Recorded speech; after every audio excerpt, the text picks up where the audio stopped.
RV Tech Pro. What's going on, guys? Got a little tool haul. I've been buying stuff and putting it right into service, so I hadn't done a tool haul lately. Sometimes I have to buy the stuff on the fly and then start using it, and it gets packed away in the truck. So these are the last few things that I picked up. I got this magnetic tray off of the truck.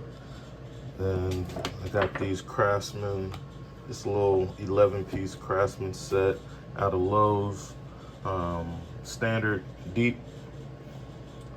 And I got these to fill in a gap. You know, I have I got a DeWalt multi, portable socket set, whatever you call them, in a blow molded case. And then I had the gear wrench that I bought when I was at the motorhome manufacturing place working there. So I put the gear wrench on the truck because it had more deep sockets than the DeWalt set had, and it still was missing sizes. When I was working on an Onan generator, a 5500, and I needed to check the spark on the plugs and take a plug out, didn't have a 1316. So, and I believe when I did find a 1316, the ratchet that comes in the gear wrench, the gear wrench 92 ratchet, man, the head on it is like that big. It is so huge. It was useless. I couldn't even use the thing. I mean, it's egregiously large. I think I talked about that before. That's why I don't like this.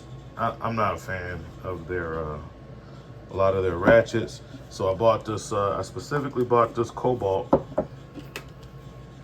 half-inch drive ratchet in the flex head just for doing those spark plugs, because at the unless you have a real spark plug socket, which I do, but I leave them at home. I went ahead and bought this half-inch because these are half-inch. So I'll take the 1316s out of here and use it for the plug. A lot of times with the fooling with the generators, the plugs are at a weird offset, and the little rubber piece or whatever that they put in there, it gets in the way, and I just rather use for that a regular open 1316 socket. It makes life a little bit easier.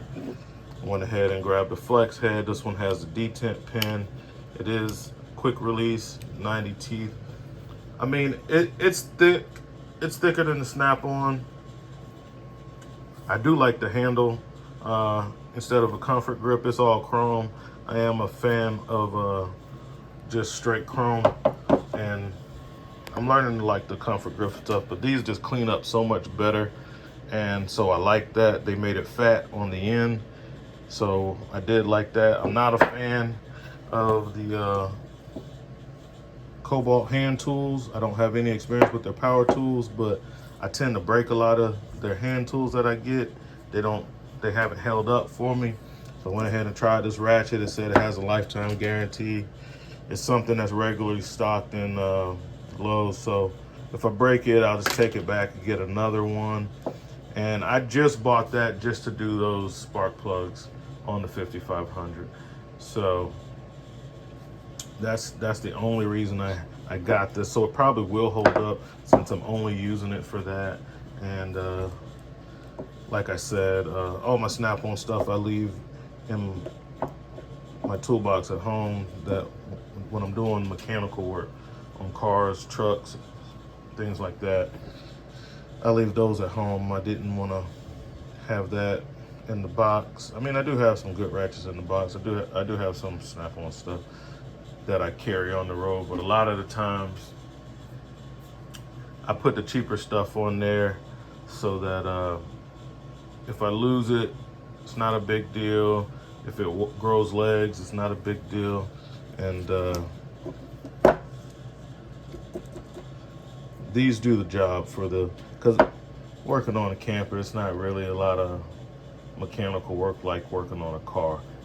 You're not really getting into most of that. Most of the problems on camper. Besides the suspension, it's gonna have an electrical component, and it's not gonna be much use with hand tools like these anyway.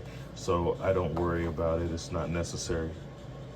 I love these trays because one of my pet peeves, those must be stainless steel, which is good. So let's see what's stainless and what's not. Okay, so the little cap screws are stainless, and this is the hardware for, and this tray. It's like my other one that I have a smaller version of this, and these collapse. The Mag Dish 10 is the part number. That's the box that it came in. This is a new offering from Snap-on. I'm pretty big on the trays. They're all this stuff made in China, man. If you find somebody else making one that has the same feature, I know Craftsman has a collapsible ones. Probably a lot of other people too. Just buy those. You know, this was like $30 on the Snap-on truck. This is $30. You know, if you can find one that does the same thing for $10, I wouldn't buy the Snap-on one. I would buy that one. But I was on the truck, and I didn't buy anything else off the truck yesterday. This is the only thing that I bought, and I do like how I see my guy every week anyway, so I'll just give it back to him. And they tear up, and I warranty out a lot of stuff, you know, because I get the stuff, I use it, and so a lot of times on the Snap-on stuff, I wear it out. Now, these, I went ahead and assembled one. That's what the box looked like. These are load stops. So, see, I got the Yakima racks on the back of the truck, and I ordered some Rhino racks, the crossbars for the roof, so I can carry long loads like awning tubes, rails, and things like that. And I'll end up with 3 points, the rack in the back, and then on the back of the roof and on the front of the roof. Those things are like 20 feet long, so that's about the longest that I carry. So that's about the length of the truck, so I could tie that stuff down. And what these do is, it's T-slot system. The Yakima racks and the Retrax Pro 1 retractable bed covers, they have a little T-slot in them, and you can slide this in the rail, and then you tighten it down after you get it in the spot that you want. These particular ones are made for the Yakima, and what they do is, when I have the ladders and stuff in there, I have 2 of these opposing, and I slide them together to the size of whatever I'm carrying, and it keeps it from shifting from side to side. So I have 4 of them come in the pack, so 2 for the back, 2 for the front. I ordered 2 because I do carry 2 little giant ladders, which I could stack on top of each other if I needed the other side of the rack to carry like an awning or something like that. And these just make it really easy. So this one came with the D-ring. Yakima makes one. Theirs is like a black powder coated. These are all stainless steel. I like that, so I don't have to worry about them rusting, and I can always paint them black myself. The reason I got these is because it's a Chinese knockoff of the Yakima, which is, I don't know if that's a Japanese company or not, but theirs didn't come with a D-ring. You had to buy a D-ring separate, whereas, you know, this company, this Chinese company, who knocked off their design with the offset here and the load stop, these are for your hooks, for your ratchet straps and stuff. They also did a couple other things. They put 2 slots in it, so it's more stable. And then on the second slot, they give you the D-ring to go with it, as you can see in there. So you end up with 4 load stops, 4 D-rings. That's important because it makes it a lot easier to attach the hook on a higher quality ratchet strap. The hook is going to be bigger. That's nice. And if you had something in between the two loads and you managed to get your hooks in here, maybe use a smaller ratchet strap, you can use this to go in between this and another one over here, another set, and it just gives you more tie down points to tie down whatever you're carrying on the truck. So I got those. I also did order a set of the Yakima D-rings, the powder coated ones, to go in the middle of the ladder. So the load stops the load from shifting from left to right, but I also needed to be able to put just a standalone D-ring, a big heavy duty one, in the middle of the roof racks and the ladder rack, so that the load can't shift from front to back. So that'll be so I can strap it down from front to back, put another ratchet strap on there, because I don't want the stuff moving at all. So that's what that is. It was a great deal. It didn't cost much money. Got them off of Amazon. All that stuff comes from overseas anyway. So yeah, got those. We got the flyer. We'll look through that. It's not a whole lot in it, guys. It's not a lot in it. But we'll look through that.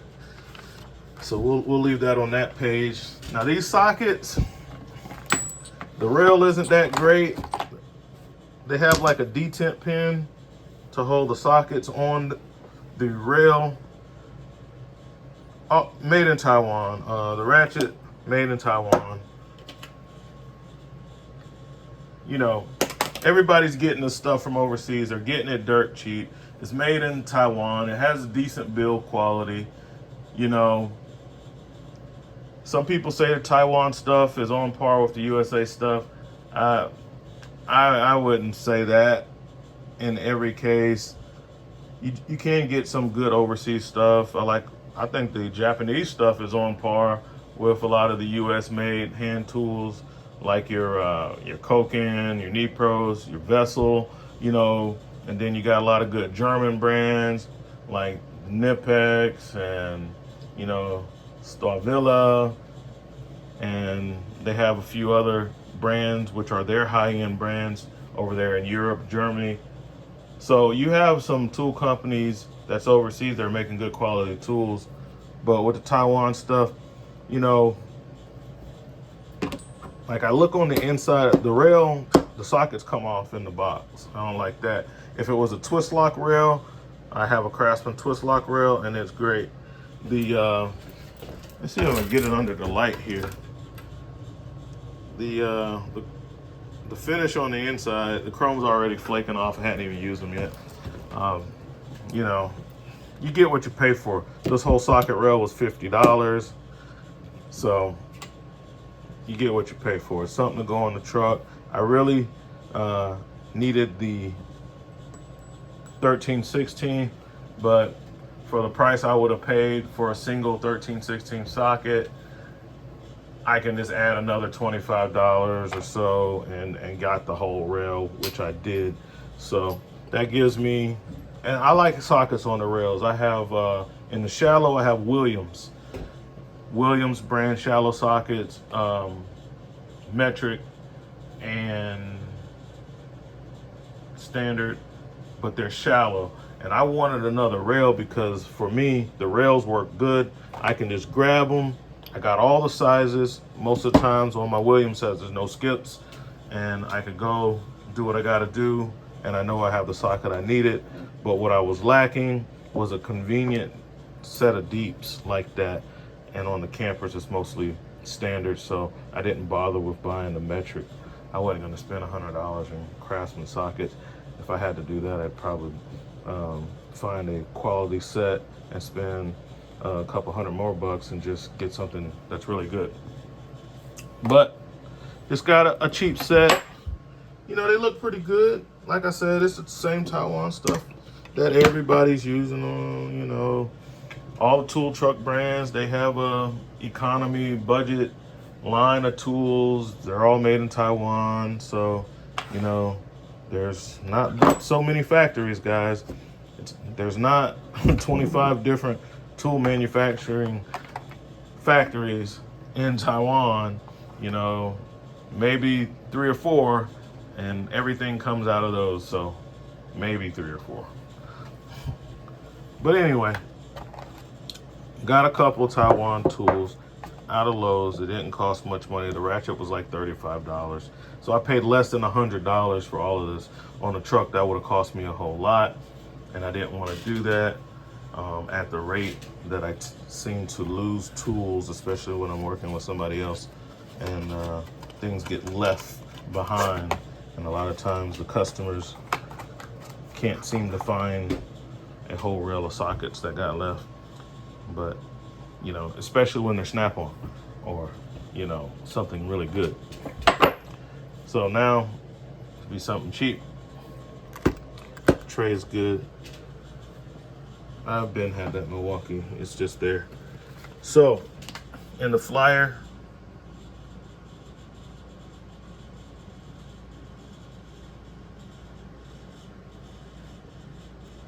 I bought that tool already. I believe that's their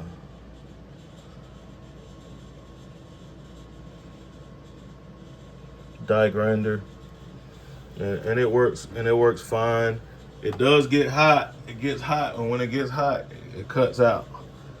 It doesn't cut out due to load, but I don't like the place where they have the vents is a prime place for you to choke up on it when you have to choke up on the thing to control it, because it does buck a lot. You know, especially when you're trying to put pressure on stuff. And I'm using the IPA diamond wheel on it, and so when you want to choke up on it, you're covering the vents. It makes the tool overheat and it cuts out. I think it would have been a lot better if they engineered the thing in such a way that the vents were closer to up here, somewhere else that isn't a convenient place for you to use your hand to choke up on it, because it is pretty long, and this grip here is fine if you're doing this light duty, little to no pressure. But when you got to put pressure on the thing, you're more likely going to choke up here than all the way up here, you know, because you do have sparks flying. So that's my only complaint so far with the tool, is that it gets hot easy, and when it gets hot, it cuts out. It has that thermal protection, which is, you know, good for saving the tool, but I think they could have did a better job and placed the cooling vent somewhere else.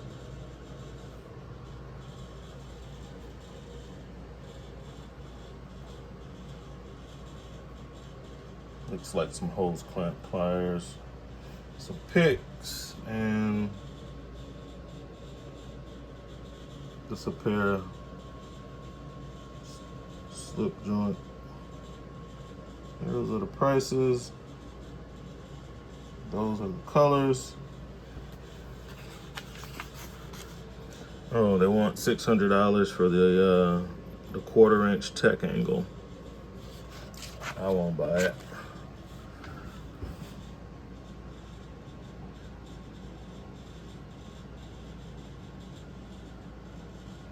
More wrenches. Prices.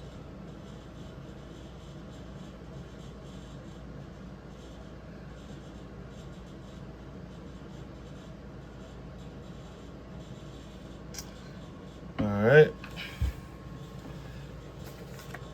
I don't have a need for those. They're specialty wrenches.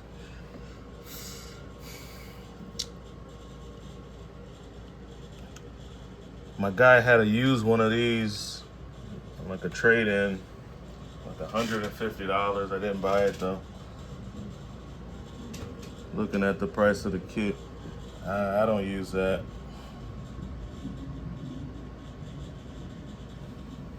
That's air.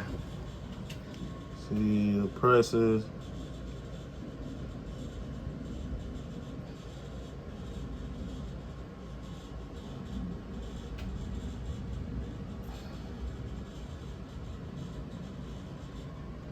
Yeah, all of those are air tools on the bottom. Just the little polisher prep tool. It's electric. All right.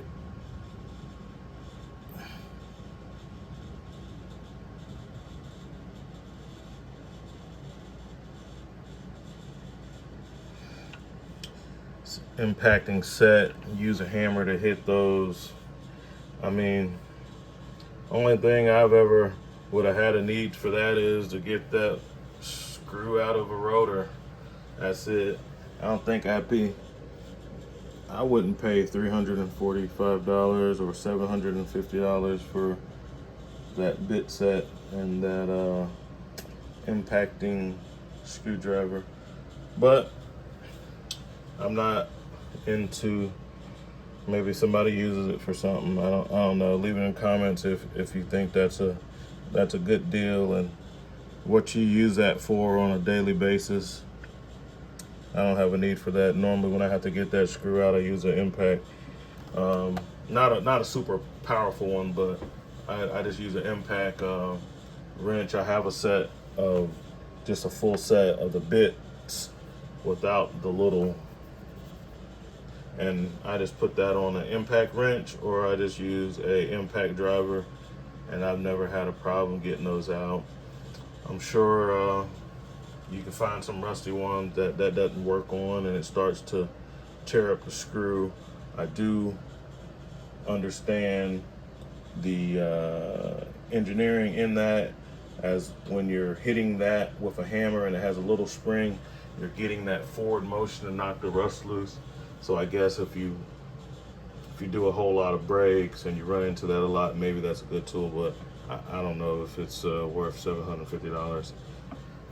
I do have that hammer in a 32-ounce variety. No problems with it. Love the grip. Got a few of those. And I am a fan of the snap-on pliers. I am not a fan of how well they rust. They rust really easy. You gotta keep them oiled down, man, or you gotta put some type of coating on them. Snap-on steel rust they're not the only ones. There are some other brands that make some good tools, and their stuff rusts just as easy.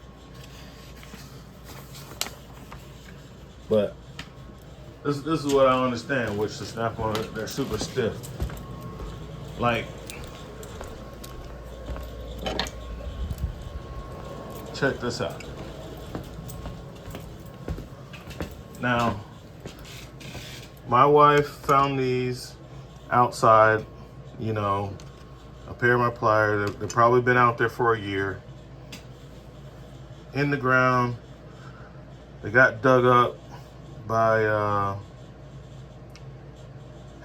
my dad had some guys doing some concrete work and the bulldozers when they were pushing the old concrete that they had to tear out before they put the new concrete down, you know, and then as they're pushing that over to our rubbish pile, they came through the yard with the, like a skid steer or whatever, bulldozer or whatever, and these were unearthed. I didn't do anything to them. I hadn't oiled them. They're channel locks, they're USA made, and you know, they're rusted, but not that bad. And still loose, still functional, you know, good plier. So I said, I'll clean them up, you know, why throw them away? They're still good. The handles, they're still good on them. And like I said, look at that. Snap-on pliers, they got a problem with rusting. Everybody knows it. And they're stiff most of the times. I don't like that. You can find some good ones. You have to go through the truck and try a bunch of them before you buy them and find a loose pair. You got soldering iron flashlights. Their version of the Power Probe. A little cheap scanner. It costs like That's ridiculous. A little cheap scanner, not even Snap-on brand. I mean, it's Blue Point. Man, $530 for that? Huh.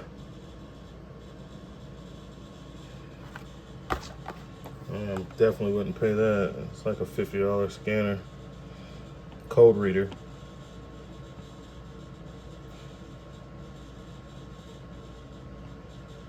It says it does some other things. I mean,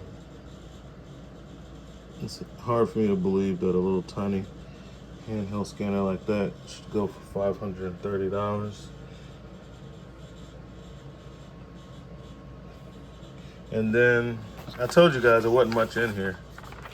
I like that light, but I don't use, I have a bunch of different Snap-on flashlights, and the only ones I use